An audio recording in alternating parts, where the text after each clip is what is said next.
1 Timóteo 1,15 diz o seguinte: esta afirmação é fiel e digna de toda aceitação. Cristo Jesus veio ao mundo para salvar os pecadores, dos quais eu sou o pior. Esta é uma afirmação fantástica. Esta afirmação foi escrita por um homem chamado Paulo, ou até inicialmente era chamado Saulo. E nós temos estado a estudar Atos e hoje vamos entrar em Atos 9, que fala sobre o chamado de Deus sobre a vida deste homem, Saulo. Mas ele escreve isto depois de já ser salvo, até escrever uma carta e esta afirmação: Cristo Jesus veio ao mundo para salvar os pecadores, dos quais eu sou o pior. Já alguma vez te sentiste o pior dos piores? Já alguma vez sentiste aquela sensação, quem sou eu? Mesmo quando estamos às vezes a cantar, aquela sensação, quem sou eu? Para que Deus me conheça. Talvez estejas aqui e não conheces Jesus e estás a pensar, eu não sou digno de o conhecer. Se tu soubesses a vida que eu vivo, se soubesses as coisas que eu penso, as coisas que eu tenho feito, quem sou eu? Para alguma vez imaginar ou pensar que Deus me ama, que Deus quer-me na sua família, que Deus enviou o seu Filho para me salvar. Mas estas são as boas novas do Evangelho. Cristo Jesus veio ao mundo para salvar os pecadores. Ou seja, todos nós. Porque não há ninguém que não entre nesta categoria. Todos nós estávamos separados da glória de Deus. Todos nós somos pecadores. E pela graça de Deus, Ele enviou o seu Filho Jesus para nos salvar e nos resgatar. O apóstolo Paulo, ele até diz mais nesse capítulo. Ele diz o seguinte: dou graças a Cristo Jesus, nosso Senhor, que me deu forças e me considerou fiel, designando-me para o ministério. A mim, ouçam as palavras de espanto, de deslumbramento de Paulo. Ele ainda, isto já passou alguns anos, mas ele ainda está perplexo. Como é que é possível que Cristo Jesus, que Deus tenha designado a mim para o ministério, que tenha considerado fiel para o ministério, a mim, que anteriormente fui blasfemo, perseguidor e insolente. Isto era quem Paulo era. Isto era quem Saulo era. Ele sabia, agora, eu que era blasfemo, perseguidor e insolente. Mas alcancei a misericórdia, porque o fiz por ignorância e na minha incredulidade. Contudo, a graça de Nosso Senhor transbordou sobre mim com fé e o amor que estão em Cristo Jesus. Se tu, como eu, muitas vezes podemos pensar, como Paulo até escreve em Romanos, que miserável homem que eu sou. As coisas boas que eu quero fazer, eu não as consigo fazer. As coisas más que eu não quero fazer, eu as faço. Como é que é possível? Como é que eu posso receber? Olha, é pela graça imensa, maravilhosa graça de Deus, a imensa provisão da graça de Deus sobre a nossa vida, que diz que eu sou o Filho de Deus. Aquela música que aprendemos hoje é espetacular. Há um novo nome escrito lá na glória. O meu nome está escrito lá na glória. Porquê? Porque aquele que me desenhou, aquele que me criou, aquele que escreveu a minha história, se revelou a mim e enviou o seu Filho para morrer por mim. Aquele que estava com Deus no início, aquele que criou todas as coisas, veio para morrer por mim, para que eu pudesse me encontrar com o meu Pai, para que eu pudesse ter o meu nome escrito para sempre no livro da vida, para que eu pudesse ter vida e para eu agora ser aceito, justificado, adotado, ser chamado um filho de Deus. Eu sou quem eu sou, não por aquilo que eu faço, ou pelas minhas obras, ou pelo meu esforço, mas porque o grande eu sou diz que eu sou. Que verdades incríveis. Então vamos orar para que a graça de Deus flua neste lugar, enquanto estamos a ouvir a palavra de Deus, e possamos ser deslumbrados, maravilhados, impactados, desafiados a viver nesta graça imensa que Deus tem para cada um de nós. Sim, Deus, queremos te louvar porque tu nos escolheste, tu nos amas. Tu nos amas de tal forma que enviaste o teu Filho para morrer por nós. Como é que é possível? Senhor, é uma verdade que ainda me deslumbra e ainda me põe a pensar a cada dia como é que é possível. Senhor, mas tu és um Deus dos impossíveis, tu és um Deus de amor, tu és um Deus de graça, de misericórdia. Senhor, queremos te louvar porque o nosso nome está agora escrito no livro da vida, por causa do teu Filho Jesus. Eu quero te louvar porque tu agora olhas para mim através de Cristo Jesus e me vês limpo, santo, livre, perdoado. Senhor, eu quero te louvar pela tua imensa graça que diz que eu agora sou parte da tua família.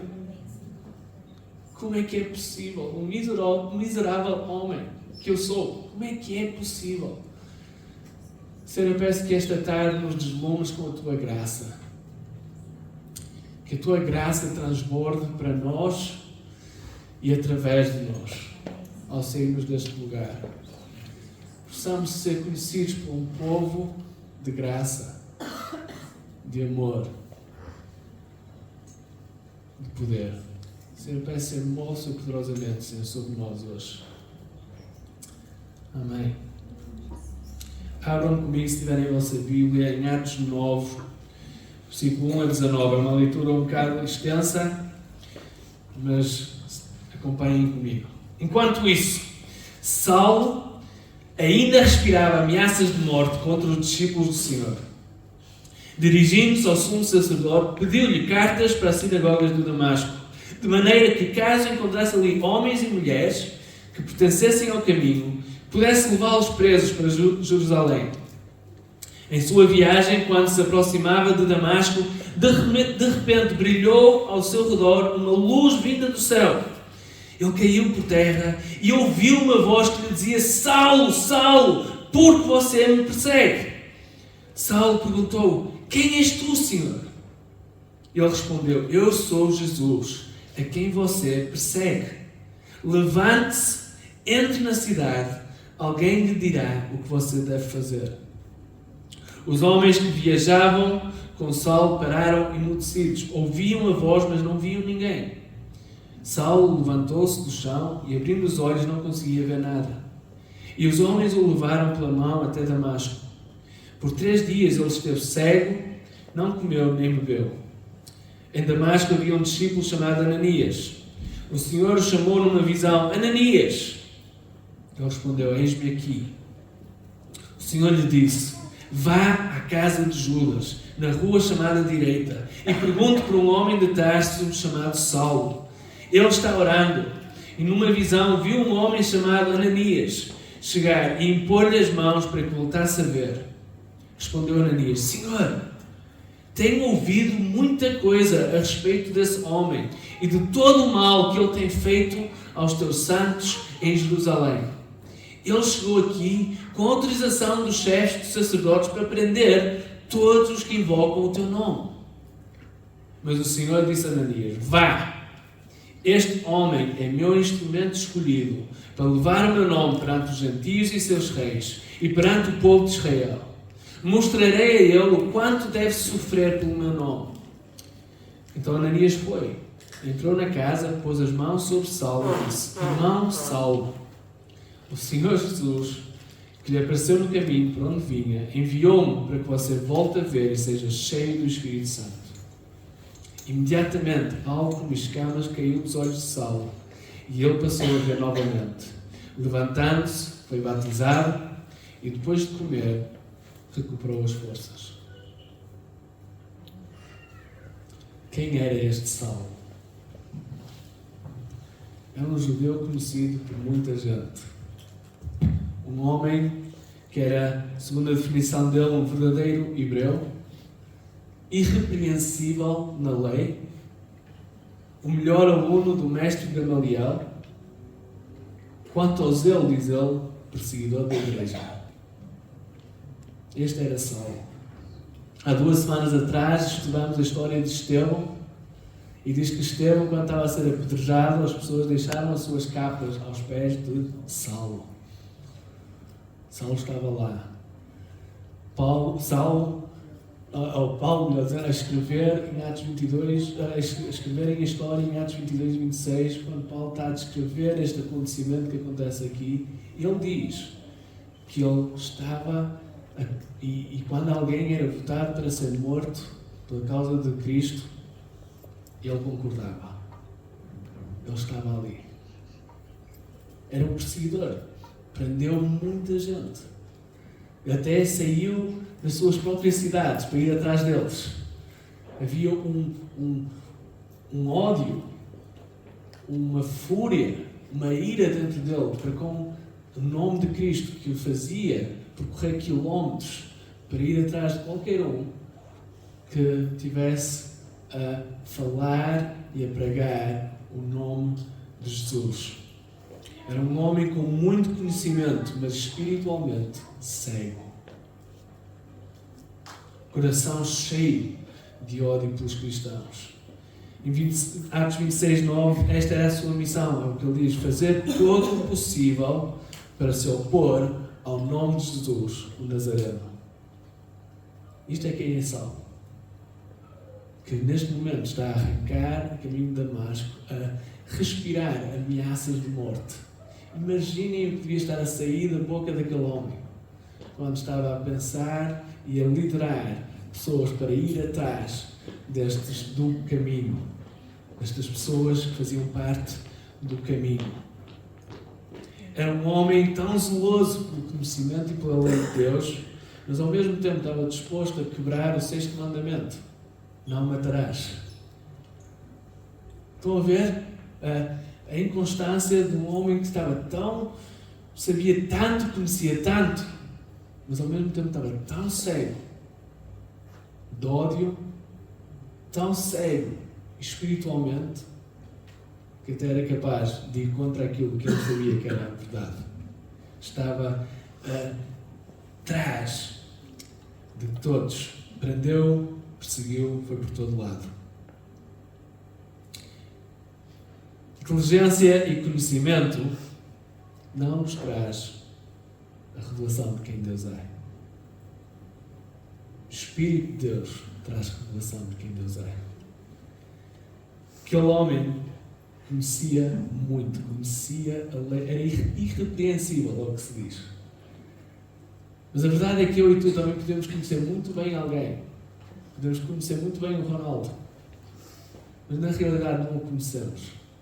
Precisamos ter intimidade com ele para o conhecer. Podemos saber todo tipo de informação, mas precisamos de revelação. E com Paulo era este o caso. Tinha todo tipo de informação, conhecia tudo, mas não o conhecia na realidade. Não tinha intimidade. Eu quero te desafiar hoje. Se já o conheces ou se não o conheces, conhecimento, inteligência não te leva a conhecer a Jesus. Intimidade leva-te a conhecer Jesus. Precisas estar aberto ao Espírito e deixar que o Espírito Santo se revele a ti. Conhecimento é bom. É bom conhecermos a Bíblia de trás para a frente. É bom sermos cheios da Palavra de Deus até morrermos. Uma das coisas que me maravilhou esta semana do meu pai foi logo no primeiro dia ou segundo dia chegar a casa e vê-lo no escritório com a sua Bíblia, a ler a Palavra. Passar tempo a deleitar-se. É bom passar tempo na Palavra. Mas é bom quando estamos neste caminho de intimidade, onde a Palavra de Deus não é só conhecimento, é vida. Está a alimentar a nossa alma. Estamos a conhecer o nosso Deus.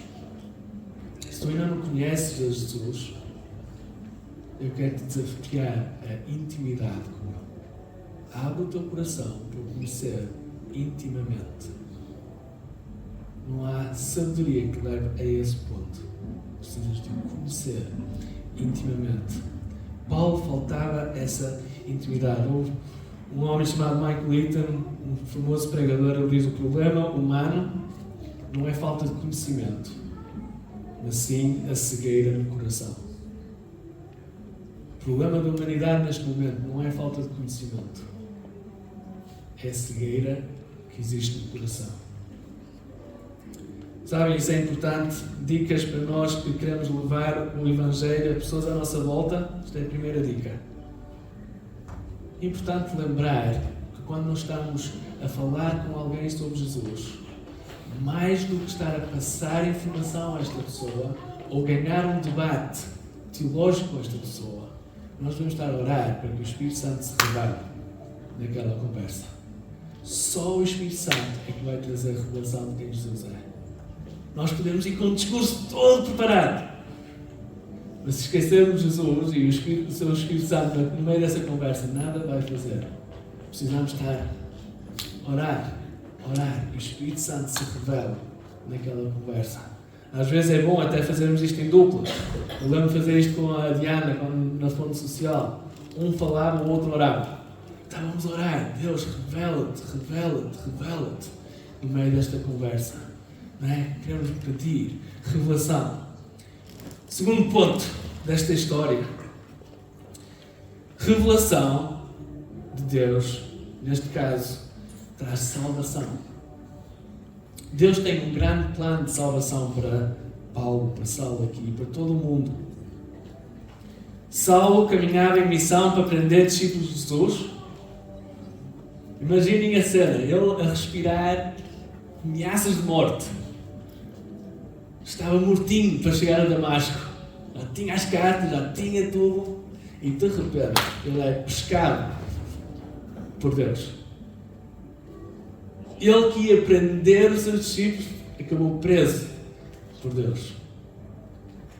De repente, uma luz intensa, uma luz a brilhar que faz com que ele caia ao chão. Não consegue ver. Todos os outros ali, eles conseguem ver a luz, não conseguem perceber. Em Atos 22 e 26, a descrever isto, fala que havia som como relâmpagos. Eu estava a tentar imaginar a cena, devia ter sido uma coisa estrondosa que estava ali a acontecer. Porquê? Porque a glória de Deus é estrondosa. E quando tu estás perante a glória de Deus, não há como ficar indiferente, não é? Ficas, cais no chão, estás cego, como neste caso, como o Paulo, não consegue. E de repente uma voz, a voz daquele que é a palavra, diz: Saulo, Saulo, porquê é que tu me persegues? Imagina ser Saulo naquela situação. Ou talvez até já tenhas sido um Saulo. Porque naquele momento onde Deus fala contigo, tu sentes como Saulo se meteu ali. Pedro, porquê é que tu me persegues? Porquê é que tu vives esta vida? Porquê é que tu me negas? Lucas, todos nós tivemos este momento onde, de repente, uau, ele é real. Quem és tu? Diz Paulo. Quem és tu, Senhor?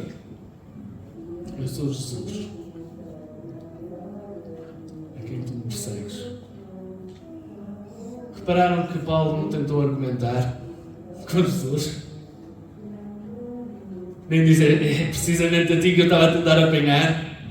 Não, de repente, uau, tu existes. Tu és real.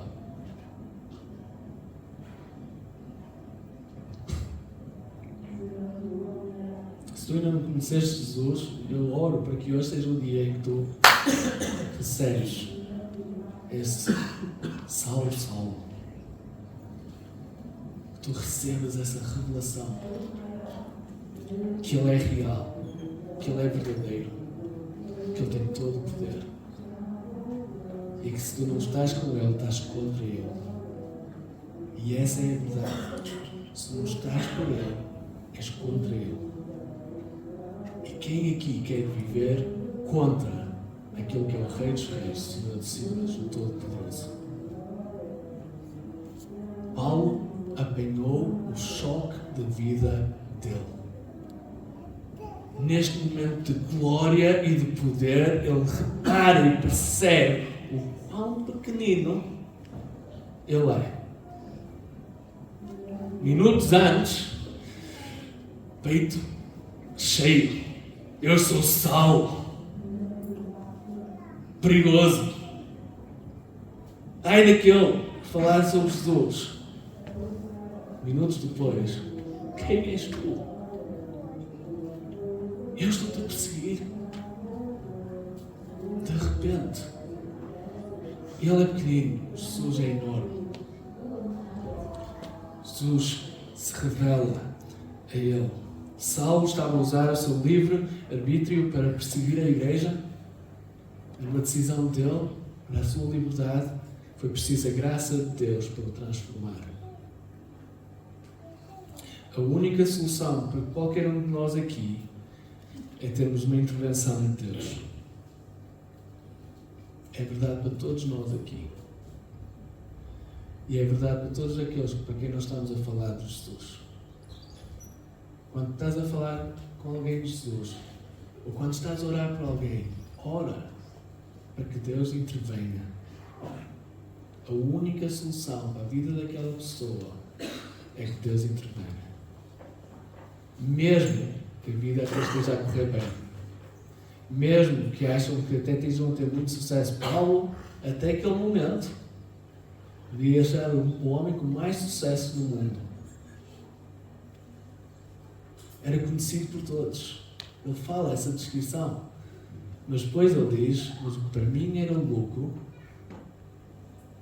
agora não vale nada.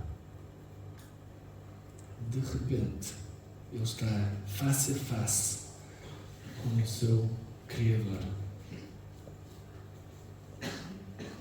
O que era perseguido, o que estava a perseguir, agora passa a ser uma das pessoas mais importantes e eficazes para o avanço do reino. Sem entender a graça de Deus, como é que aquele que estava a matar pessoas, que estavam a pregar o nome de Jesus, agora, na graça de Deus, e vamos ver no Novo Testamento, a maior parte dos livros escritos por este homem, um homem que levou o reino de Deus a todo lado. Ele é colocado face a face com Jesus. Olhem a descrição da conversa que Jesus teve com ele, em Atos 26:16. Isto é Paulo a descrever este momento. E diz, eu apareci para constituí-lo. Isto é Jesus a falar para ele, naquele momento de luz. Eu lhe apareci para constituí-lo servo e testemunha do que você viu a meu respeito e do que lhe mostrarei. Eu o livrarei do seu próprio povo e dos gentios, aos quais eu o envio para abrir-lhe os olhos e convertê-los das trevas para a luz e do poder de Satanás para Deus, a fim de que recebam o perdão dos pecados e herança entre os que são santificados pela fé em mim. Jesus fala àquele homem, revela-se àquele homem, demonstra a sua grandeza, demonstra a pequenez do Paulo, mas depois convida-o para o grande plano de salvação que ele tem para este mundo. E convida Paulo para ser um servo e uma testemunha dele, um pescador de homens, para converter pessoas das trevas para a luz, do poder de Satanás para Deus, a fim de que recebam o perdão dos pecados e herança entre os que são santificados pela fé. Eu e tu somos chamados para sermos pescadores de homens e mulheres. Somos chamados, quando Deus se revela a nós e nos salva e nos transforma, Ele pega em nós para sermos servos e testemunhas dele. Para converter, para levar pessoas a serem convertidas das trevas para a luz, do poder de Satanás para Deus. Paulo foi chamado, eu e tu fomos chamados. Ele levanta-se, se calhar com as pernas meias a tremer, a tentar perceber ainda o que está a acontecer, tentar abrir os olhos, não consegue abrir. Como eu disse, uns minutos antes, peito cheio. Minutos depois, um homem frágil, tocado por Deus, até que ser levado pelos seus amigos até Damasco. 3 dias sem conseguir ver. 3 dias sem comer. 3 dias, certamente, a refletir sobre tudo o que tinha acabado de acontecer e todas as verdades e palavras que tinham sido faladas sobre a vida dele. Eu acho que muito da sua teologia, muito do que ele ensinou, passaram pela sua cabeça durante aqueles 3 dias, enquanto estava ali. Coisas como ser salvo por fé e não por obras. De repente ele percebeu que não havia nada que ele podia fazer, não importava quão zeloso ele era, não importava quão irrepreensível na lei ele era, nada disso lhe valeu nada. Apenas fé em Jesus Cristo me trazia salvação. Salvação por fé e não por obras. Foi tempo para passar a refletir sobre a glória de Jesus. Quanto tempo ele deve ter estado a pensar em quão maravilhoso Jesus é. Quão incrível e poderoso ele é.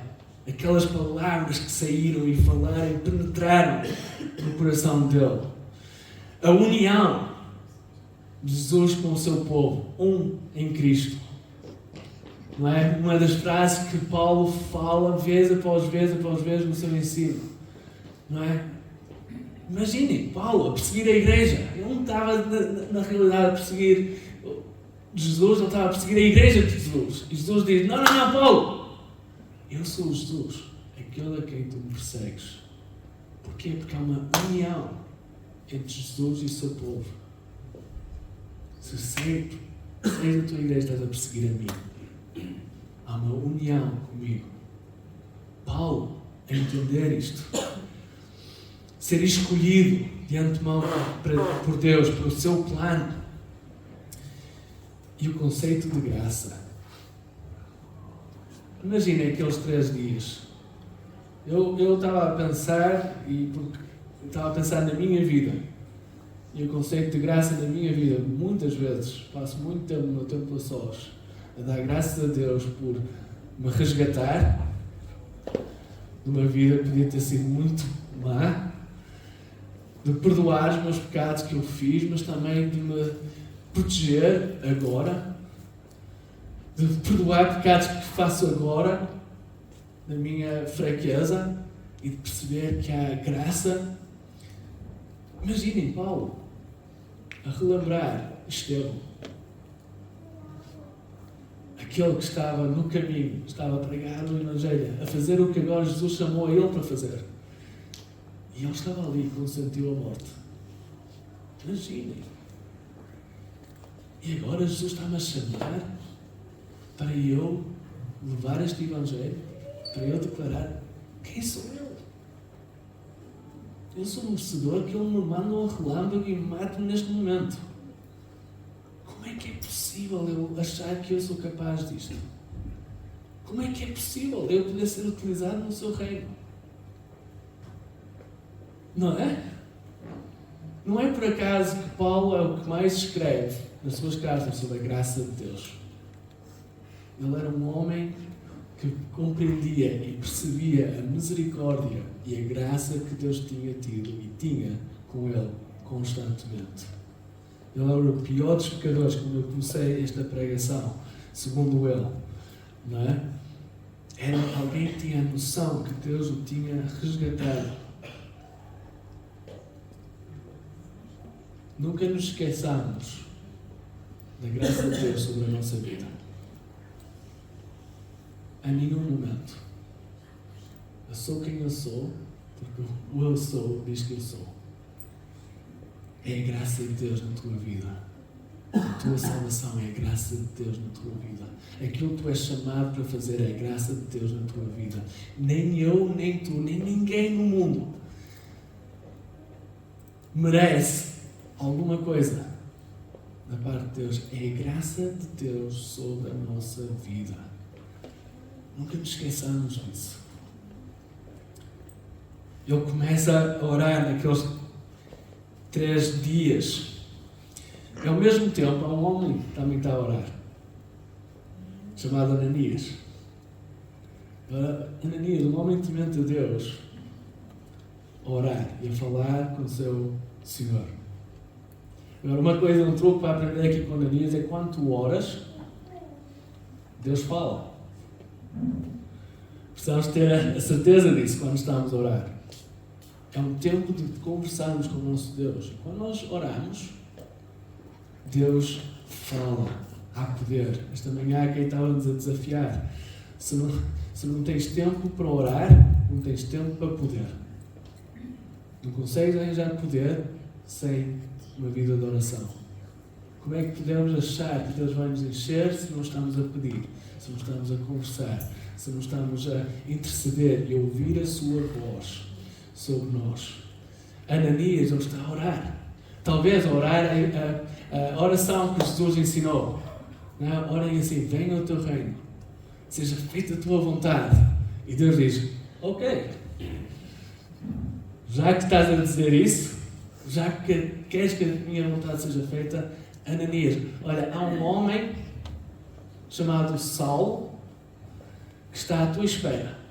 Eu já mostrei num sonho que virá alguém ter com ele e que vai impor as mãos e vai receber o Espírito Santo. Ananias, és tu.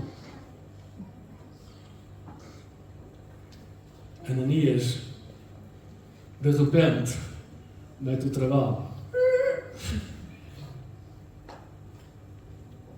A tua vontade é que eu vá falar com este homem chamado Saulo. Tu sabes quem este homem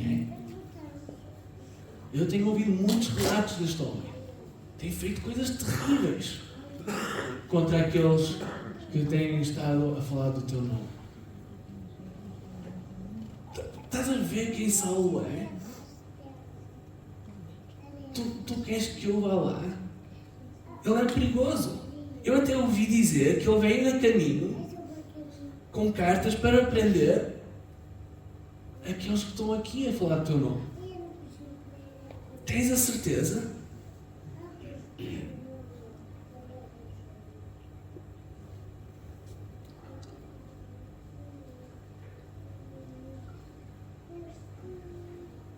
Quantas vezes nós oramos: Deus, seja feita a tua vontade, e Deus fala connosco, e às vezes somos um bocado como Ananias.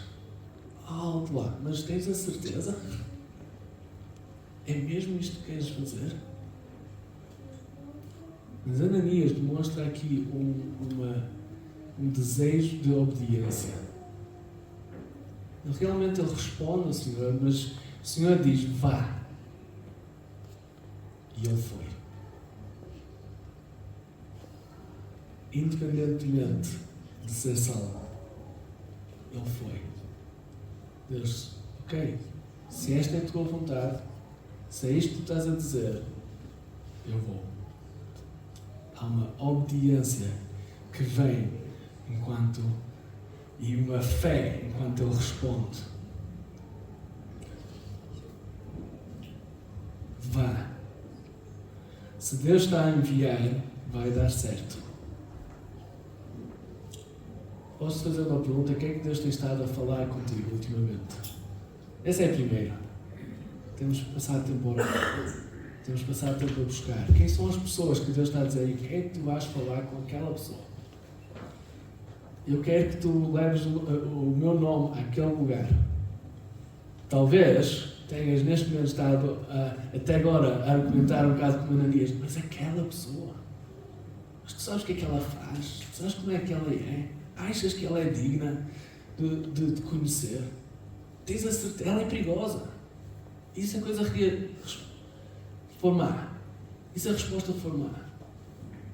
E eu creio que Deus, para muitos de nós, está a dizer: não, vai. Talvez seja outro tipo de decisão. Que tem sentido Deus a falar contigo e estás numa luta. Vai. Se Deus está a falar contigo, vai. Paulo foi abençoado por este homem, Ananias. E eu estou a terminar e vamos cantar uma música para terminar. Mas eu quero que a gente apanhe muito bem este último ponto. Porque Ananias vai, mas vai livre. Aquela conversa que ele teve com Jesus, com Deus, enquanto está a orar, tens a certeza, ele ouviu a voz de Deus, vai, porque este homem vai ser um instrumento meu, e ele livra-se de tudo aquilo que ele conhece e pensa sobre Paulo. Ok, eu vou. E quando ele vai, quando ele chega lá, digam-me, encontrem-me aí, como é que ele se apresenta ao Paulo? Irmão Saulo. Já viram a graça? O amor e a liberdade nessa afirmação. Ananias, muito provavelmente, teria tido amigos que tinham sido presos por Paulo. Ou pelo menos conheceria. Talvez até tinha conhecido bem Estevão. E ele está a caminhar em direção ao Paulo. E eu acredito que foi uma caminhada de libertação enquanto estava aí. Estava a declarar o nome de Jesus, como nós estávamos a cantar. Está a declarar o nome de Jesus enquanto está aí. Ok, Deus, se isto é de ti. E quando vê Paulo, ele não lhe dá um morro. Ele não lhe castiga durante um tempo e condena durante um tempo e depois faz o que Deus está-lhe a pedir para fazer. Já viste a porcaria que tu fizeste, Paulo? Já viste a situação onde tu estás neste momento? Isto foi porque tu andaste a fazer isto, isto e isto. Não. Ele chega a ver teu irmão Saulo. Tu és meu irmão em Cristo Jesus. Que graça incrível. Alguém que é salvo pela graça de Deus reconhece a graça de Deus para com os outros.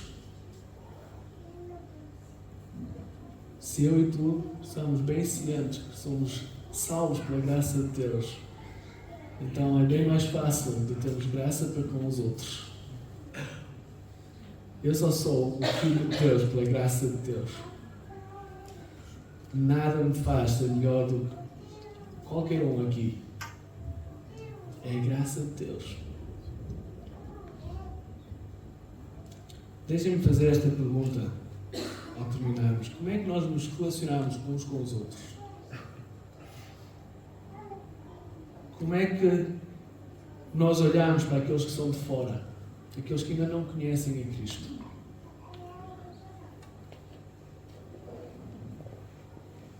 Somos movidos por graça, por amor? Ou há uma certa alteza no nosso falar?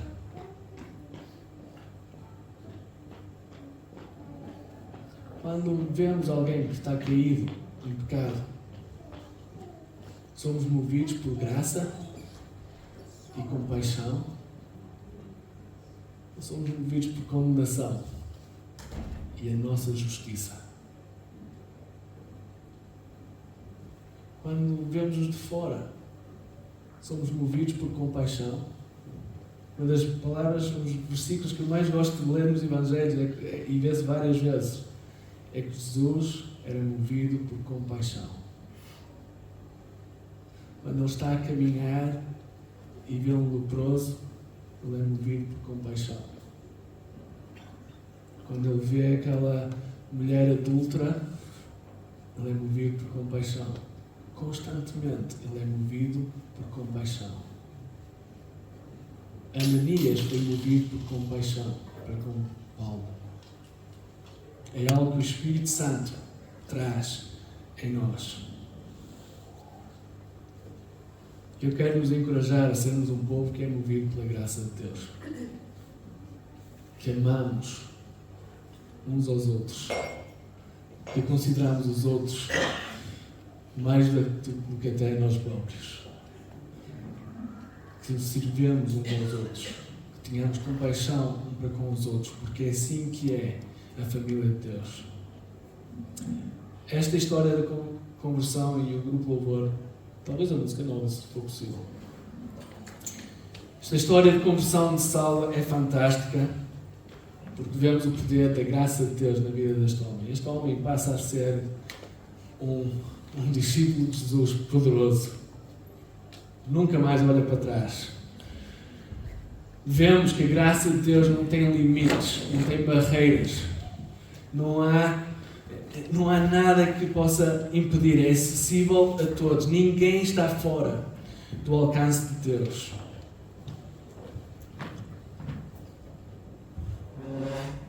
Esta história é uma história fantástica porque fala de mim. Achamos que pode falar de Paulo, mas fala de mim.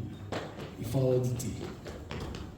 Sabe, muitas vezes já ouvi muitas vezes pessoas a dizer: se Deus é capaz de salvar alguém como Paulo, como Saulo, Ele é capaz de salvar qualquer um. Deixa-me desafiar-te, se pensas assim: se Deus é capaz de salvar a ti, Ele é capaz de salvar a qualquer um. Tu e eu estávamos separados de Deus, tal como Paulo. Tu e eu estávamos a viver uma vida que não devíamos estar a viver, tal como Paulo. Isto é importante porque isso faz com que, se estiveres a falar com uma prostituta que está com uma sede para conhecer a Cristo, tu vais ser movido por compaixão. E vais perceber: se Deus teve graça para comigo, também poderá ter graça para com ela. Se a gente não entende isso, nós vamos pensar: mas olha para a vida dela. Será que Jesus a ama? Precisamos ser movidos por graça. Eu, como tu, era um homem miserável, cheio de pecado, cego espiritualmente, incapaz de me salvar. Mas Deus veio ao meu encontro, como veio com o Paulo. Revela-se a mim. Chamou-me pelo meu nome. Meus olhos abriram para a podridão da minha vida e para a beleza do meu Salvador. Nada podia fazer para merecer o amor de Deus, tal como tu. Nada podia fazer para merecer a sua aceitação e o seu perdão. Mas Deus mostrou-me o seu imenso amor por mim. Enviou o seu Filho por mim. Convidou-me para a sua família. Eu agora estou identificado em Cristo Jesus. E Jesus me chama de irmão. Jesus me chama de irmão. Esta é a maravilhosa graça de Deus. Agora nasci de novo para uma vida cheia de bons planos, delineados por Ele, planeados por Ele. E estes planos estão relacionados com ver outros a conhecer a imensa graça de Deus. Vamos cantar esta música e celebrar quem nós somos, mas posso te fazer estas perguntas para terminar. Estamos a orar, primeiro. Se estás em Cristo Jesus, estás a orar. Quem é que Deus está a te chamar para ir falar? Pede nomes, pede pessoas, pede que Deus te use. Queres ser um agente ativo para o seu reino. Queres ser um servo e uma testemunha dele. Queres que a graça de Deus sobre a tua vida não seja em vão. Tu queres usá-la mais e mais. Paulo tinha essa filosofia: não, eu batalhei mais do que todos os outros. A graça de Deus não foi em vão na minha vida. Eu vou viver para Cristo. Quando Deus fala: estás a ir ou estás a negociar? Vai ou vai. Estás a viver uma vida que transborda da graça e do amor de Deus. És conhecido por alguém de graça. Pessoas que te conhecem sentem a graça de Deus a fluir das tuas palavras e das tuas ações? Sentem o amor e a compaixão? Como é que nos estamos a relacionar uns com os outros? Deixa que Deus te desafie e a mim neste aspecto. Queremos ser um povo que é movido por graça, onde Cristo é conhecido quando estão connosco.